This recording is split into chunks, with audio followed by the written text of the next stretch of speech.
bayangkan bagaimana ketika terjadi pelanggaran hukum atau hak hukum yang terampas oleh orang lain, kemana mereka akan menyelesaikan itu?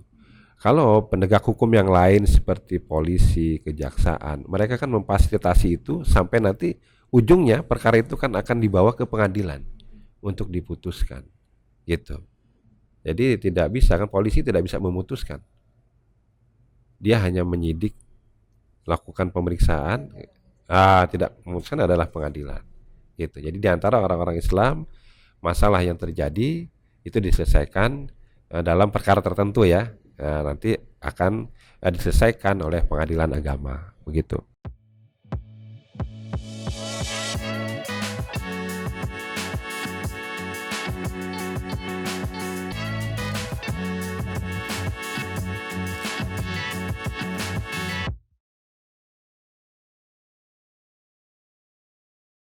Ya, ketemu kembali dengan podcast Diskominfo Stafer untuk hari ini, dan seperti biasa ya, Mila kedatangan tamu dan narasumber yang tentunya sangat susah untuk ketemu di sini nih. Yang pertama kita ketemu untuk Bapak Hairil Hidayat Agani SHI sebagai Ketua Pengadilan Agama Tanah Grogot. Ya, tentunya saya ucapkan selamat datang ya Bapak. Nah, apa kabar? Alhamdulillah baik. Iya, tentunya untuk podcast kita ini Pak, kita akan ngulik-ngulik nanti apa sih ya sejarahnya, dimana untuk mengenal sejarah pengadilan agama atau yang disebut dengan Mahkamah Agung ya, di sini berurusan dengan satu agama, tentunya agama semua Pak ya, agama. Karena pengadilan agama kita kan banyak agama nih di sini. Tapi karena kita di sini, saya pribadi Muslim juga, Bapak juga, tapi tidak mencakup agama yang lain juga ya Pak ya. Nah di sini tentunya untuk agama Islam, namun ternyata tidak demikian. Justru sebagai dasar perundang-undangan di Indonesia berlaku sampai sekarang ya Pak. Dimana untuk pengadilan agama yang menjadi dasar berdirinya produk hukum yang berlaku di Indonesia, atau bukan di Kabupaten Pasir aja, seluruh Indonesia, karena pengadilan agama kan milik kita semua. Iya, ya Pak, bisa menceritakan kilas baliknya sedikit, bisa sampai di Tanah Grogot nih. Bapak asli pribumi sini? Saya dari selatan Ibu. Dari selatan, Banjarmasin. Okay. Oke. Iya. Baik. Bismillahirrahmanirrahim. Alhamdulillahirrahmanirrahim. Allahumma salli wa sallim barik ala sayyidina Muhammad wa ala alihi wa sahbihi ajma'in. Sebelumnya terima kasih nih Mbak Mila, kita kebagian artinya untuk ikut sharing di sini tentang pengadilan agama ya. Jadi pengadilan agama itu, jika kita menilik dari sejarah, kita bisa bagi ke 3 babak besar ya. Jadi ada babak pertama itu prakolonialisme. Sebelum penjajahan di Nusantara ini, pengadilan agama itu sudah ada. Namun dahulu, pada masa pemerintahan dahulu kan ada kerajaan-kerajaan Islam yang berdiri di Nusantara ini. Ada kerajaan Pasai, kerajaan Mataram, kerajaan yang berasaskan keislaman.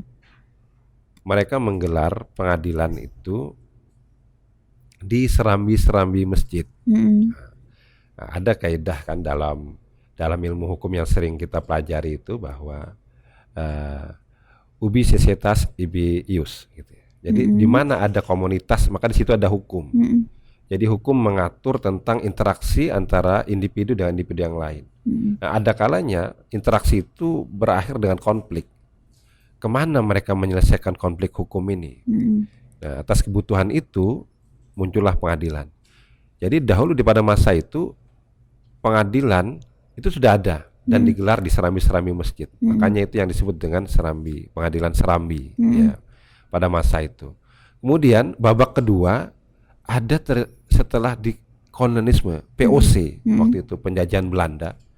Nah, pengadilan yang tadi sudah ada terbentuk di serambi-serambi masjid itu, kemudian diambil Belanda melalui politik hukumnya. Kemudian mereka membentuk juga pengadilan yang mereka sebut dengan Landrat.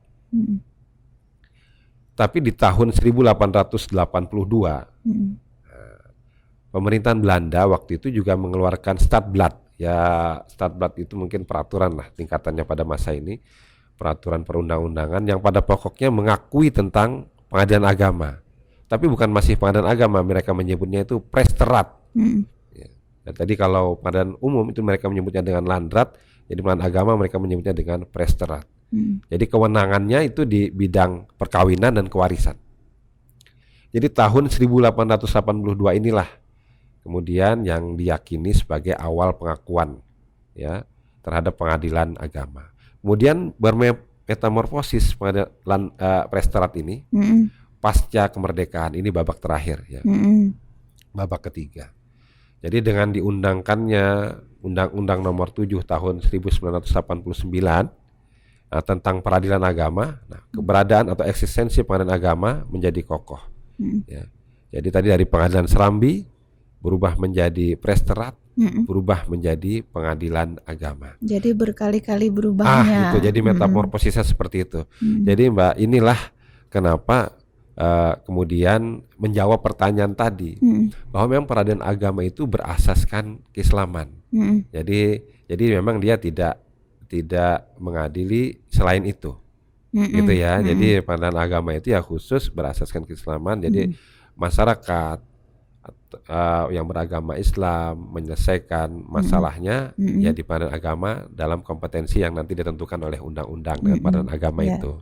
Berarti begitu, khusus untuk Islam ya, Oke. dan untuk agama lain kita saling menghormati aja ya Pak ya. Iya. Karena Jadi ya, mereka juga tetap bisa melakukan di melakukan. pengadilan, lingkungan pengadilan yang lain. Iya, Gitu.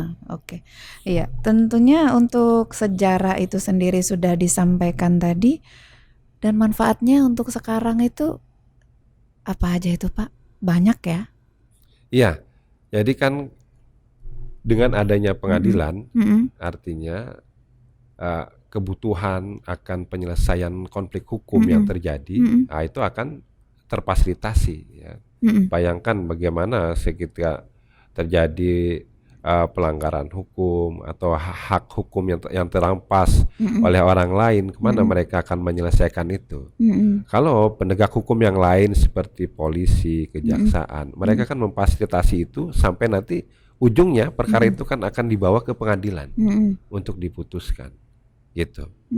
Jadi tidak bisa kan, polisi tidak bisa memutuskan, dia hanya menyidik, lakukan pemeriksaan, Dan yang memutuskan tidak memutuskan adalah pengadilan, gitu. Jadi di antara orang-orang Islam masalah yang terjadi itu diselesaikan dalam perkara tertentu ya, nanti akan diselesaikan oleh pengadilan agama, gitu. Macam-macamnya itu permasalahan-permasalahan di situ itu apa saja sih Pak? Kita taunya di pengadilan agama, ayo kita ngurus perceraian, ya kan Pak, yang begitu, Iya, benar. warisan yang kayak gitu. Apa aja? Ya selain itu ada ya Pak ya, kayak sidang, isbat, apa segala masuk ya? Oke. Betul. Jadi Mbak Mila, apa yang Bu tanyakan tadi itu berkenaan dengan kewenangan, kewenangan mengadili. Kita menyebut kompetensinya ya. Pengadilan agama ini berwenang dalam hal apa saja. Jadi dalam pada pasal 49 Undang-Undang Nomor 7 tahun 1989 tentang peradilan agama, di situ ditegaskan pengadilan agama itu berwenang menerima, memeriksa dan mengadili perkara apa saja. Apa ya kan? saja? Jadi di situ menyebutkan tentang perkara perkawinan. Jadi perkara perdata agama yang dimaksud itu adalah perkawinan, kemudian kewarisan, kemudian ada lagi tentang hibah, wasiat. Nah itu zakat juga kalau bisa terjadi konflik dalam zakat. Nah inilah yang menjadi kompetensi pengadilan agama. Kemudian di tahun 2006 dengan amandemen atau perubahan Undang-Undang Pengadilan Agama dengan Undang-Undang Nomor 3 tahun 2006, kompetensi pengadilan agama diperluas. Jadi selain yang disebutkan tadi, itu bertambah lagi dengan sengketa ekonomi syariah. Nah, barangkali Mbak Mila kan udah lihat di luar sana banyaknya lembaga keuangan syariah seperti bank-bank syariah, ya kan? apa dulu ada bank muamalat, Ya, ya kan banyak. ada bank-bank.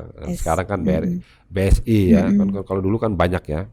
Lembaga keuangan syariah juga di situ ada Baitul Mal wa Tamwil yang Mm-mm. level di bawah perbankan. Kemudian ada koperasi syariah. Nah, dalam interaksinya dengan antara bank dengan nasabahnya bisa jadi kan ada konflik di situ. Iya, iya, Nah, iya. kemana mereka menyelesaikan ini? Jadi masuk ke Masuk pengadilan. menjadi ranah kewenangan Hmm. pengadilan agama. Jadi selain tadi disebutkan dan perkawinan itu pun kan banyak turunannya, Mbak. Ada penjelasannya di undang-undang itu. Nah, Panjang, banyak. panjang. Jadi kita juga tidak menyalahkan orang-orang atau masyarakat kita yang memandang pengadilan agama itu pengadilan perceraian. Iya.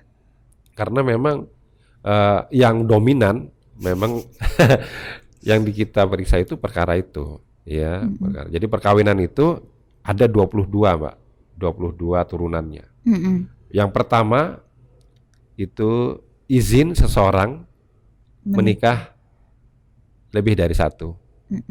Ada izinnya, Pak ya? Ada izinnya. Nah, ini yang ramai nih kalau dibahas nih. Bagi laki-laki loh ya. Next ya. Oke. Tapi kalau bagi perempuan bicara tentang poligami itu apa ini berisik banget gitu ya kan. Tapi Biasa memang aja. Karena sudah sekarang udah lagi gitu. kayak banyak viral kan, Pak?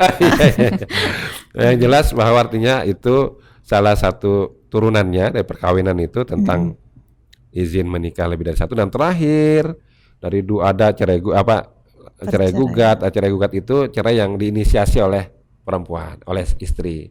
Jadi istri ngajukan gugatan, nah itu berarti labelnya nomenklaturnya di pengadilan itu cerai gugat. Kemudian kalau suami yang mengajukan berinisiasi untuk cerai itu cerai talak. Nah, gitu. Dan terakhir itu dari 22 item tadi adalah pengakuan keabsahan pernikahan. Nah, inilah isbat nikah. Nah, jadi sama yang kita lakukan yang baru tadi ada sekitar berapa itu, 645 pasang isbat yang kita sidangkan. Iya. Padahal itu sudah melalui tahapan verifikasi. Jadi ada sekitar lebih dari 1000 kali, Mbak ya. Itu yang ngajukan tapi udah jatuh saat verifikasi. Jadi ada 645 yang kita sidangkan. Jadi yang isbat itu mereka dominan di perkara bagaimana itu, Pak? Mereka nggak punya surat atau seperti apa? Ya, isbat nikah itu kan kalau berangkat dari definisinya ya, dia adalah pengakuan negara terhadap keabsahan pernikahan seseorang yang melakukan pernikahan tanpa tercatat di bawah tangan. Tanpa melalui petugas atau pegawai pencatat pernikahan KUA. Jadi dia main nikah aja. Gitu kan. Kadang masyarakat kita masih kepatuhan terhadap pernikahan dilakukan harus di hadapan petugas pencatat pernikahan itu masih belum menggembirakan. Jadi artinya masih banyak praktek-praktek seperti itu, sehingga ini membawa kesulitan tersendiri bagi mereka secara perlindungan hukum. Jadi mereka tidak mempunyai legalisasi pernikahan. Artinya padahal itu penting untuk kemudian digunakan untuk misalnya ada anak lahir dari perkawinan itu, dia mau membuat akte kelahiran anak, loh orang tuanya nggak ada legalisasi pernikahan, jadi kesulitan untuk mendapatkan haknya itu. Nah lalu mereka mengajukan isbat nikah ini. Nah disitulah akhirnya ternyata kita buka keran itu dengan inisiasi dari TPPKK, TPK Passer, bekerja sama, kemudian merangkul, memaksimalkan kerjasama yang sudah terbentuk sejalin sebelumnya sejak tahun 2020 kalau nggak keliru saya. Jadi di situ ada Dukcapil sebagai perwakilan dari kabupaten, pemerintah kabupaten, pemerintah daerah. Kemudian di situ ada pengadilan agama dan di situ ada Kementerian Agama. Jadi 3 stakeholder ini, pemangku kebijakan ini duduk bersama-sama menyelesaikan permasalahan itu. Begitu Ibu Mila, Mbak Mila. Itu cerita ringkasnya Pak ya. Nanti didalamin, next kita ketemu lagi nih masalah ya. Kayaknya ini rame ini Pak. Iya. Terus masalah warisan juga ya masuk di situ Pak ya. Karena kebanyakan bisa jadi sengketa dengan keluarga atau masalah apa. Ini untuk nanti sarannya saya minta ya, untuk keluarga atau orang tua yang sudah sepuh harus bagaimana supaya nanti di belakangnya tidak ada percecokan antara anak atau saudara, seperti apa. Nanti minta saran ya Pak ya. Nanti tapi kita stop dulu karena saya akan menanyakan kendalanya itu apa sih Pak? Saya kepengen tahu nih di pengadilan agama ada yang ekstrim atau bagaimana menghadapi hal yang kayak gini? Saya nanya aja nih. Iya. Ya, pengadilan agama, orang datang ke pengadilan agama itu kan membawa masalah. Membawa masalah dia. Makanya kami mengingatkan kepada teman-teman di front office dalam hal pelayanan untuk artinya melakukan 3S itu ya. Sapa, ya kan, santun, salam dan santun. Artinya mereka menunjukkan satu hal yang nyaman lah. Kan pelayanan Pak ya. Pelayanan, masuk mereka kan membawa masalah nih. Jangan sampai orang datang ke sana ke pengadilan udah bawaannya orang pengadilan kok cemberut aja, terus menyapanya juga ketus sekali, nggak nyaman gitu kan. Jadi setidaknya orang ketika datang disapa, disalam, artinya kita kasih salam terus dengan proses yang santun, itu kan setidaknya membawa kesan bahwa setengah permasalahannya udah selesai. Welcome ya Pak ya.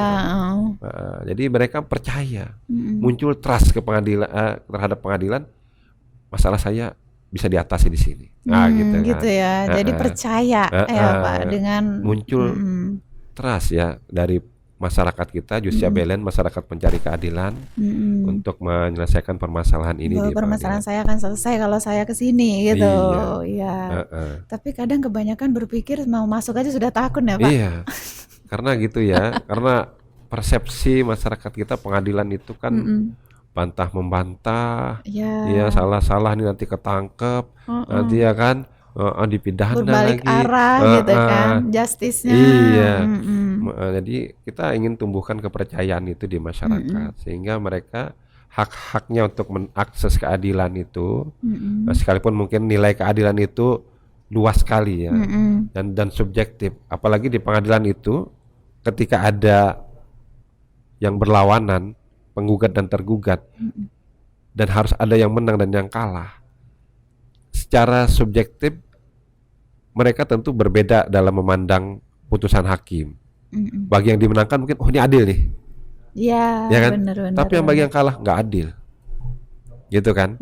Nah, jadi yang jelas kita tetap memberikan fair trial, ya kan? Pengadilan yang adil, seadil-adilnya dalam memberikan, setidaknya dalam prosedur persidangan, semua orang mendapatkan hak yang sama. Ya, begitu ya. Jadi kalau ada permasalahan yang berupa apapun menyangkut di pengadilan agama, masyarakat jangan takut gitu Pak ya. Jangan takut. Iya. Kalau ada sesuatu yang kira-kira nanti keamanannya kurang, insya Allah pengadilan juga memberikan itu, bagaimana konsultasinya dengan pihak bagian keamanan sendiri ya Pak ya. Gitu. Ada kadang kan permasalahannya semakin runcing di rumah tangganya. Jadi seorang istri ngajukan gugatan, suami marah, ya kan, ngancem, kan banyak kejadian tuh Pak ngancem, terus baik yang bersangkutan istrinya tadi diancam atau keluarga sekitarnya jadi saksi diancam, segala macam. Nah, kita juga melakukan preventif ya, artinya kekhawatiran akan keamanan, ya kan, keselamatan, kita tetap bisa berkoordinasikan kepada pihak terkait, pada kepolisian untuk artinya turut hadir misalnya dalam menjaga keselamatan atau keamanan proses persidangan. Tapi alhamdulillah sejauh ini belum.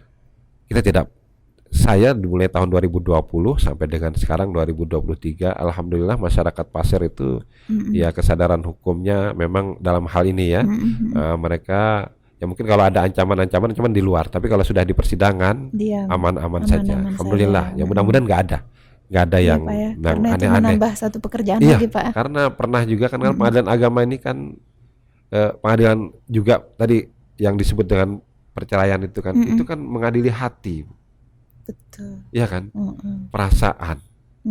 Kadang seseorang mudah sekali berubah ketika perasaannya itu Sensitif. perasaannya itu terganggu. Yang tadinya bersama-sama dalam keluarga, kemudian timbul Jauh, kebencian, iya. ya kan, kemarahan di situ. Nah itu mengakibatkan kadang, ya dibuktikan dengan sejarah seperti di luar kita ya, di luar kan ada aja yang tindak kekerasan yang terjadi dalam persidangan, ya kan, dalam persidangan, atau pihaknya yang kena pukul kah, atau bahkan nyawa sendiri. Iya. Di persidangan loh kejadiannya itu, di persidangan. Oh. Jadi memang berat juga kalau masalah hati ini kan. Jadi bukan perkara ringan juga menyidangkan perkara hati ini. Benar. Begitu. Karena bisa buta Pak semuanya. Iya. Buta pemikiran, buta segala macam. Tapi mudah-mudahan di Kabupaten Pasir jangan ya Pak Jangan ya. sampai terjadi lah. Jadi semuanya dipikiran dengan positif aja. Ya, yang pastinya untuk kita kalau membicarakan ini banyak banget soalnya Pak ya, luas banget. Bahkan satu tema bisa panjang karena di pengadilan agama banyak yang harus diselesaikan, terus permasalahan ada, terus kegiatan-kegiatan juga ada, dimana kita yang pastinya untuk hari ini membahas pentingnya mengetahui hukum perdata dan pidana. Kan banyak tuh yang tidak tahu. Untuk masyarakat kita, yang perdata itu seperti apa, pidana seperti apa. Kilas balik sedikit aja Pak untuk dianukan. Jadi kita harus menggarisbawahi, memetakan dahulu perdata dan pidana ya. Jadi kalau perkara perdata ya ada mengatur hubungan individu dengan individu lain, individu dengan organisasi atau bahkan dengan berhadapan dengan negara. Nah inilah yang menjadi kompetensi kewenangan pengadilan agama yang diatur di pasal 49 tadi. Jadi perdata itu tidak semuanya juga menjadi kewenangan pengadilan agama. Jadi perdata tertentu ya. Jadi masalah perkawinan, kewarisan dan lain-lain tadi. Itu ya. Nah kalau masalah pidana ini menjadi domain atau kewenangan dari peradilan umum, pengadilan kawan-kawan di pengadilan negeri. Jadi kalau masalah tindak pidana ya kan, ya sebagaimana diatur undang-undang, itu menjadi kewenangan kawan-kawan di peradilan negeri, peradilan umum. Jadi larinya ke sana. Jadi itu masuknya udah beda. Jadi kalau kita di perdata agama sebagaimana ditentukan tadi, nah kalau pidana itu di pengadilan negeri. Nah kecuali di Nangro Aceh Darussalam. Nah, ada perbedaan. Jadi mereka di sana bukan peradilan agama tapi mahkamah syariah. Jadi mereka mempunyai kewenangan khusus. Ada pidana-pidana tertentu yang disidangkan, diperiksa, ya kan, diadili oleh mahkamah syariah. Jadi itu adalah kewenangan khusus bagi mahkamah syariah. Di luar itu disebut pengadilan agama itu hanya berwenang kaitannya dengan perkara perdata agama sebagaimana ditentukan dalam pasal 49. Gitu Mbak. Nah, jadi kalau perkara kenapa orang misalnya perkara pembunuhan kah atau misalnya pencurian atau hal-hal lain yang berkaitan dengan pidana itu tidak disidangkan di pengadilan agama. Memang bukan kompetensi dari pengadilan agama. Bukan tupoksinya. Jadi perdata agama ya sebagaimana yang sudah saya terangkan tadi, sesuai dengan ketentuannya ada sendiri. 49. Yang pastinya di sini ada ranahnya masing-masing, Pak ya. Intinya bukan berarti semua yang perdata atau pidana itu masuknya ke pengadilan agama. Nah, mungkin mengajukan dulu masalah keluarga, rumah tangga ke situ dulu, nanti diarahkan gitu Pak ya. Oke. Jadi yang pastinya nih perlu tahu masyarakat, dan juga terkadang kalau di pengadilan agama kita ada juga nih Pak ya, ini yang kejadian di luar sekitar kita. Kadang kita kayak menghina agama, yang kayak gitu masuk di situ berarti Pak? Bukan? Penistaan agama? Penistaan agama bukan bagian dari pengadilan agama. Bukan ya, berarti di pengadilan umum. Benar. Oke, ya ini kita untuk meluruskan. Iya benar, karena kan biasanya nyebutnya agama. Jadi kalau udah agama, kata-kata agamanya itu sudah menjadi larinya ke kewenangan sono. agama. Iya, larinya ke pengadilan agama. Ternyata bukan, kita Bukan. pengadilan yang umum ya, Ya, pengadilan umum, tanah, pengadilan negeri. pengadilan negeri. Ya. Dan untuk jumlah perkara nih Pak per tahunnya. Apalagi Bapak dari 2020. Siap. Berapa kalau Ya. Oke. Jadi saya hanya membatasi dari ke tahun 2021 ya, ya, 2021. okay. Jadi selama perkara yang disidangkan, diterima ya kan, diperiksa dan disidangkan, diputuskan di Pengadilan Agama Tanah Grogot sejak tahun 2021 itu mencapai level angka 1000. Itu per tahun? 1000. Benar. Per kapitanya ya, Pak ya? Jadi saya juga siapin nih. Saya nggak hafal persisnya. Jadi untuk perkara tahun 2021 itu sampai di level 1039 perkara. Jadi 1039 perkara ini apa aja, ya kan? Yeah. Nah tadi cerai gugat, cerai yang diajukan oleh istri terhadap suami itu 428. 48. Nah, ya. Cerai talak, nah cerai yang diinisiasi oleh suami itu 144. 44. Lebih sedikit ya Pak ya? Lebih sedikit. Kenapa yuk? Nah Kenapa? ini bisa persepsinya, persepsinya macam-macam. Tergantung dari sudut mana ngambil angle-nya. Kalau dilihat dari kenapa sih cerai gugat itu banyak? Apakah istri itu kurang sayang dengan suami? Nah, bisa dipandang seperti itu kan? Atau bisa dipandang ini suami banyak yang melanggar kewajiban, tidak melaksanakan kewajibannya dengan baik, sehingga istri tidak tahan dengan kondisi seperti itu, dia kemudian mengajukan gugatan, ya kan? Bisa dipahami seperti itu. Sebaliknya, kenapa suami lebih sedikit yang menceraikan istrinya? Karena para istri sudah menjalankan kewajiban dengan baik. Suami yang belum. Iya kan? Jadi kan suami ngapain suami menceraikan istri, orang istrinya sudah baik, ya kan? Bisa juga karena memang suami terlalu sayang dengan istrinya. Kayaknya nanti, jadi istrinya gimana aja nggak mau dicerainya. Nanti ini kayaknya viral deh Pak. Soalnya ngomongin suami. Tapi nggak apa-apa. Itu angka-angkanya ya. Jadi kan lebih dalam kan itu artinya tadi persepsi kita mempersepsikan angka-angka itu. Tapi yang pastinya di sini untuk para suami kita tidak juga menyudutkan para suami, nggak menyudutkan para istri. Yang pastinya di sini angkanya kenapa lebih sedikit itu aja yang jadi bahan pertanyaan. Itu di tahun 2021 tadi ya. Di tahun 2001 1039, kemudian di tahun 2002 itu 1001. 1001. Jadi masih tetap di atas level 1000. Nah, dengan rincian seperti yang saya sampaikan tadi. Sisanya itu kan perkara isbat nikah, ada 172, perkara dispensasi kawin 171, penetapan ahli waris ada 32, dan perkara lain-lain ada 50. Nah, kemudian di tahun ini nih, kita belum melakukan rekapitulasi akhir, tapi per tanggal 5 Desember yang lalu perkara kita sampai di 1536 perkara. Banyak ya Pak ya? 1536. Nah, antara cerai gugat cerai talak, cerai gugat 457. Lebih tinggi berapa? 17 perkara. Nah, nanti masih stabil kan.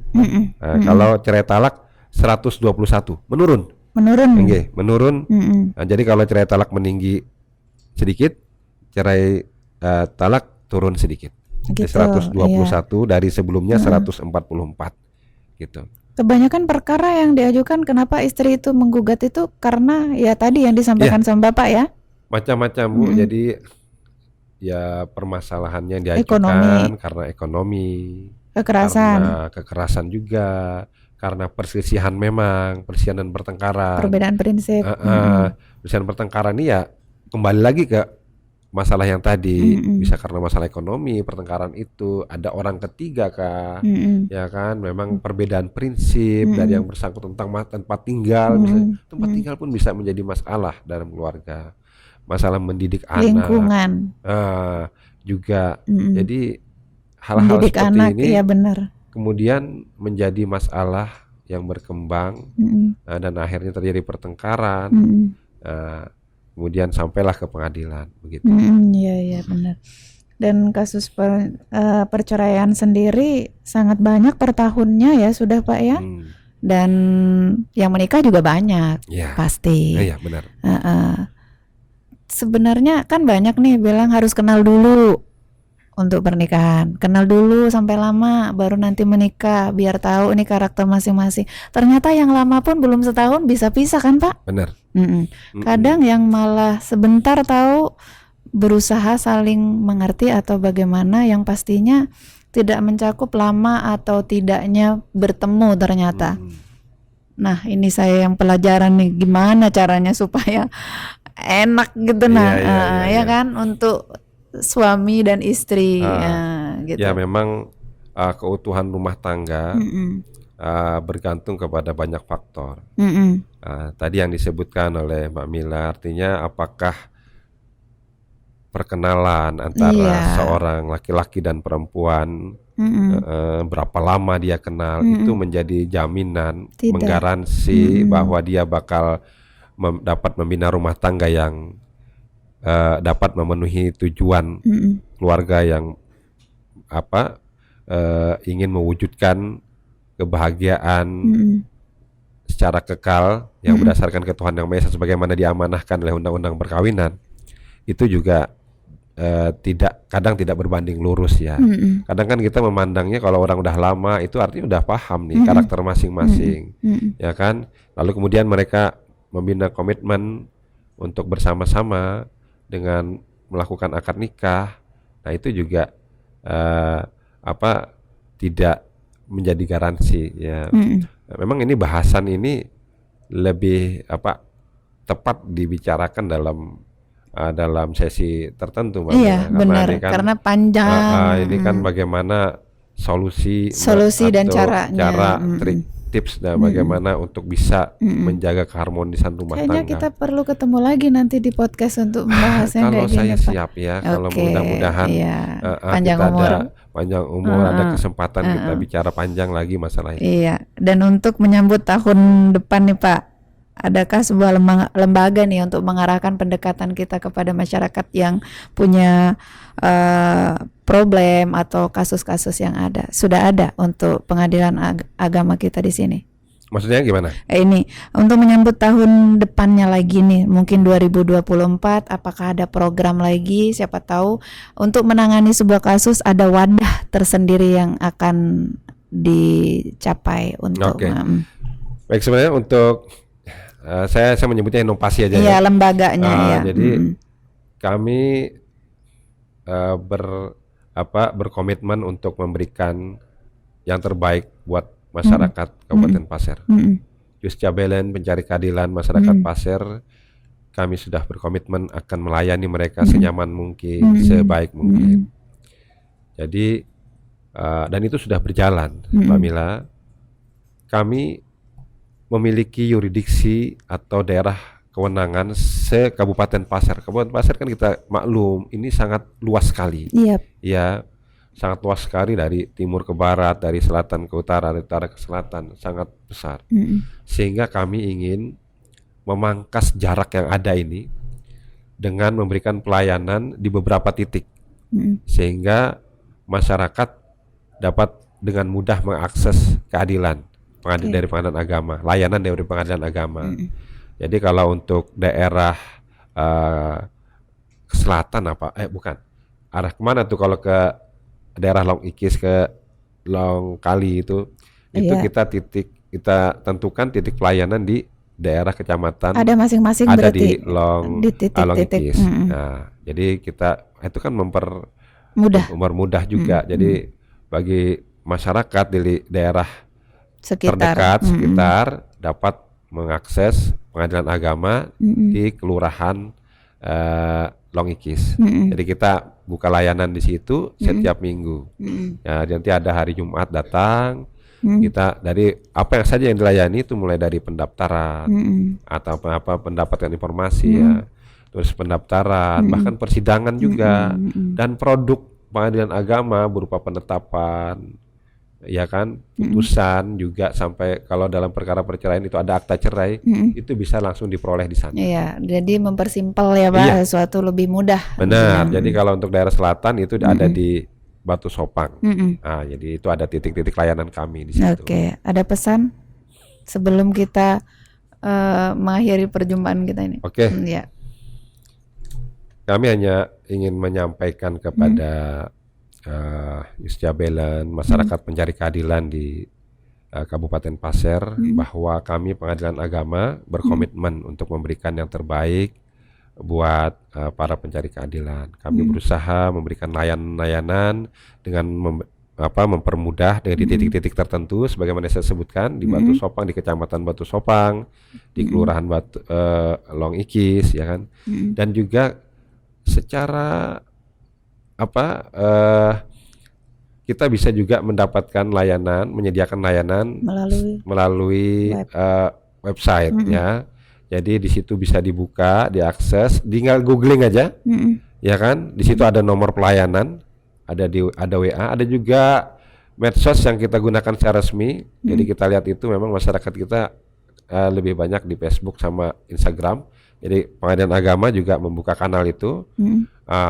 Di situ juga Mbak Mila, kalau nanti kita juga sediakan layanan di berbasis Android. Jadi bisa buka di Play Store. Ada di situ sistem informasi pengadilan agama. Ada siap Tanah Grogot. Nah, di situ menyediakan informasi tentang apa saja syarat-syarat untuk mengajukan gugatan. Berarti sudah ada aplikasinya. Ada di situ aplikasi.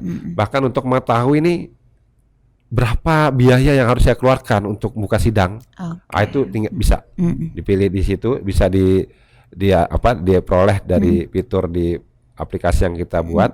Kemudian jadwal sidangnya kapan? Kalau sudah terdaftar sudah bisa tersaji secara real time di situ. Oke. Kayaknya masih banyak yang harus kita bahas nanti ini Pak. Ketemu lagi, tapi kita kayaknya harus iya, karena kita waktunya juga dan tentunya untuk podcast hari ini kita cukup, dan insya Allah kita nanti sambung lagi dengan tema yang lain. Terima kasih Mbak Mila atas kesempatannya. Pada Ibu Kadis, ada kesempatannya juga tim yang sudah mempersiapkan segala sesuatunya dengan lebih baik. Iya, terima kasih Pak ya untuk kehadirannya. Dan tentunya bersama Dinas Komunikasi Informatika, Statistik dan Persandian. Tetap jaya.